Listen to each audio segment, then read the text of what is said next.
So this week's question was art that appealed to us, repelled us, and made us feel some type of emotion. To begin, I'm going to start with art that appealed me this week. Pop art was one that really stuck out to me, as I really do like abstract art and art that you can just look at and appreciate and not have to sit there and think through. The piece particularly that I'm thinking about is on page 446, and it's by Andy Warhol, and it's called Marilyn Diptych. I like this because it kind of looks like a progression through the negatives of a camera roll, and the beginning on the right side starts out really scratchy and sketchy, and you can see a woman's face, but you can't really make it out, and then it gets into this really beautiful colors, and you can clearly see that it's a woman, and it looks like Marilyn Monroe. And I really like that, and I really like the colors they use, and it doesn't make sense, and it doesn't have to, but it's just really pretty, and I would personally probably put that somewhere in my house. Another piece of art that I liked, or another area of art that I liked, was minimal art.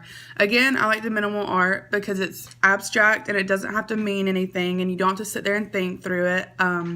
It's just as pretty, and it makes you feel however you feel when you look at it, So particularly, piece of art is Frank Stella's Agbotana 3 on page 451.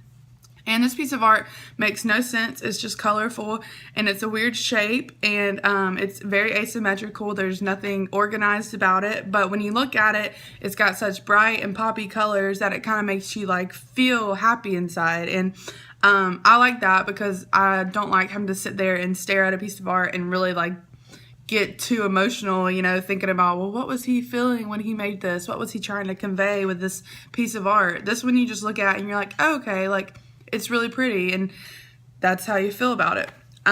So those are the two generally that appealed me. I think it's safe to say that I was drawn more to the abstract art than I was structured art or historical art. Not to say that there weren't some of those that I didn't like, though. So for repelled me, under the New York School section in the book is abstract expressionism, which is interesting because, as I've said, I was kind of drawn to the abstract. However, these paintings were different in that they were abstract on the underneath, but it looks like someone went across and just spray painted black spray paint all over the picture, and it looks like it was ruined. But the artist, obviously, that was their strategy. But personally, I just don't understand where they were coming from, because it looks like there could have been a pretty painting underneath that they spent a lot of time on, and then I just feel like they ruined it by going and putting black paint all over it. So on page 435 is Norman Lewis's, and it's called it's just Untitled. And it really looks like it was a nice solid abstract painting underneath with bright pretty colors. That could have been one of the abstract paintings that I really enjoyed, but it looks like it was vandalized and someone went and just put black spray paint on top. So I guess I didn't really understand the meaning behind the abstract expressionism. I can appreciate it. I can appreciate that people like it, but personally, I just don't love it. I would have rather him just not spray painted or painted the black paint on there.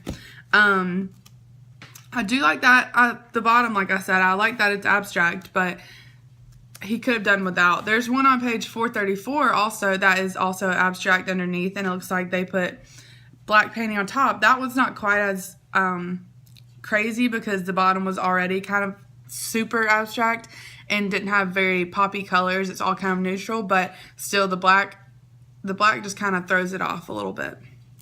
And now one that made me feel some type of a certain emotion. So the emotion I'm going to go with is nostalgia.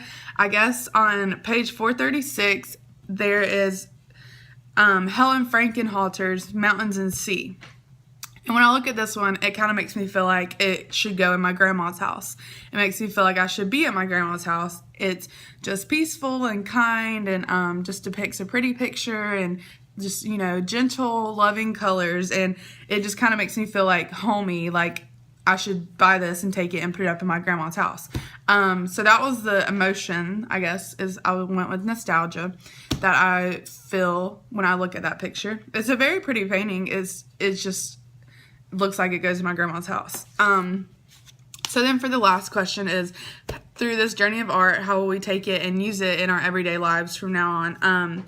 So before this class, I think I would see a piece of art and I would either be like, I like it, or I would be like, that's gross, I don't like that. And I think now I'll be able to look at the ones that I don't like and still be able to appreciate what the artist was trying to do, or appreciate the movement that was happening, or just look at the background information of it and know what was going on in that period of time, historically, economically, socially, what they were experiencing at that time, because I think that has a lot to do with the way they painted.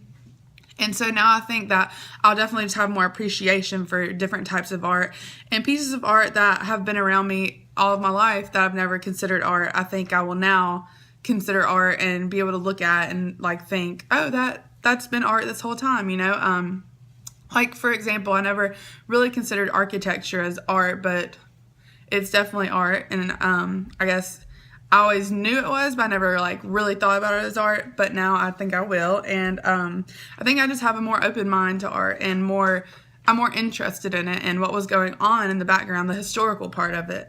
So yeah, I think I learned a lot in this class, and I definitely have a better appreciation for art now.